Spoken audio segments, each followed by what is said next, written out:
नमस्कार बच्चों। आज हम पाठ 14 आपके हिंदी पाठ्य पुस्तक दोहे में से मौखिक प्रश्न जो है पहला प्रश्न उसको हम आपको समझाने जा रहे हैं। तो सबसे पहले जो आपको दिया हुआ है इसमें कुछ दोहे के भाव आए हुए हैं। उन भावों को पहचानना है कि वो किस दोहे के बारे में बात कर रहे हैं। उस भाव से आपको दोहा बताना है, ठीक है। तो जैसे पहला भाव आप देख रहे हैं, केवल आकार में बड़ा होने से बड़ा नहीं होता।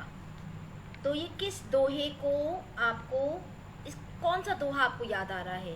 केवल आकार में बड़ा होने से कोई बड़ा नहीं होता। कौन सा दोहा याद आ रहा है? बड़ा हुआ तो क्या हुआ, जैसे पेड़ खजूर, पंथी को छाया नहीं, फल ला गए अति दूर। दूसरा देखिए भाव, आज का काम कल पर नहीं छोड़ना चाहिए। तो ये कौन सा है दोहा याद आ रहा है आपको? काल करे सो आज कर, आज करे सो अब, पल में परलय होएगी, बहुर करेगा कब। तीसरा भाव देखिए, विद्या अभ्यास करने से ही आती है। तो आपको इस भाव से कौन सा दोहा याद आ रहा है? हाँ, विद्या धन उद्यम बिना, कहो जुपावे कौन, बिना डुलाए ना मिले, ज्यों पंखा की पौन।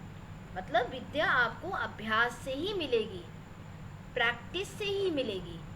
ऐसी वाणी बोलनी चाहिए जिससे दूसरों को भी सुख मिले। तो कौन सा दोहा याद आ रहा है?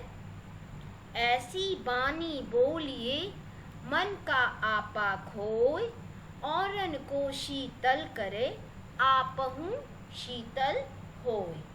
ये देखिए, एक बार आप दोहरा लीजिए इन दोहों को। जो आपके पहले भाव पर रहा, केवल आकार में बड़े होने से कोई बड़ा नहीं होता, ये उस भाव पर दोहा था। चलिए दूसरा दोहा, आज का काम कल पर नहीं छोड़ना चाहिए। तो काल करे सो आज कर, ये वाला दोहा आपको आना चाहिए। विद्या अभ्यास से ही अभ्यास करने से ही आती है। तो इसके लिए आपका दोहा जो हमने बताया था वो कौन सा था? विद्या धन उद्यम बिना, कहो जुपावे कौन, बिना डुलाए ना मिले, ज्यों पंखा की पौन। और आखिरी भाव कौन सा था बच्चों? ऐसी वाणी बोलनी चाहिए जिससे दूसरों को भी सुख मिले। तो आपका इसमें दोहा जो हमने बताया था वो क्या था कि ऐसी वाणी बोलिए, मन का आपा खोए, औरन को शीतल करे, आपहु शीतल होए। आपको ये सारे दोहे बच्चों याद हो जाने चाहिए और भाव जैसे ही आए तुरंत आपको दोहा सुनाना चाहिए। तो बच्चों, मधुर वाणी बोलिए, प्रिय वाणी बोलिए। धन्यवाद, खुश रहिए।